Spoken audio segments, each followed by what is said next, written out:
បាទបងប្អូនអ្នកខ្លះដែលពីមុនមកអត់តាន់ស្គាល់freestyle បាល់មួយនេះហើយសម្រាប់ខ្ញុំក៏ស្គាល់ដែរហើយខ្ញុំទំស្គាល់មួយរយៈចុងក្រោយនេះទេបងប្អូនតែមកស្គាល់ក្នុងថ្ងៃហ្នឹងហ្មងនិយាយទៅថ្ងៃ29នេះទេបានខ្ញុំស្គាល់គឺគាត់ជាអ្នក freestyle ជាមួយ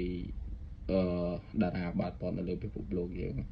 ដូចជា Ronaldo Messi អញ្ចឹងហើយខ្ញុំទំស្គាល់ដែរបងប្អូនហើយឥឡូវគឺគាត់មកជួយផ្សព្វផ្សាយនៅកម្ពុជាយើងហើយសូមអរគុណគាត់ច្រើនមែនតើបងប្អូនហើយសង្ឃឹមថាគាត់នឹងស្នាក់នៅប្រទេសកម្ពុជាឲ្យបានយូរបន្តិចហើយដើរឲ្យបានគ្រប់ខេត្តបងប្អូនអញ្ចឹងឲ្យគាត់ដើរឲ្យបានគ្រប់ខេត្តឬក៏ចិត្តគ្រប់ខេត្តអីហ្នឹងដែរពីព្រោះជួយផ្សព្វផ្សាយពីប្រទេសកម្ពុជាយើងខ្លាំងមែនតើហើយខ្ញុំក៏តាមដានគាត់នៅថ្ងៃហ្នឹងដែរហើយនេះជា Facebook របស់គាត់បាទហើយនៅក្នុងថ្ងៃហ្នឹងឃើញផ្ទុះច្រើនមែនតើបងប្អូនវីដេអូពីគាត់ចឹងខ្ញុំក៏បានធ្វើទៅហើយបងប្អូនទៅជួយ follow គាត់ម្នាក់មួយទៅហើយយើង comment ឲ្យគាត់ស្នាក់នៅប្រទេសកម្ពុជាបានយូរបន្តិចទៅបងប្អូន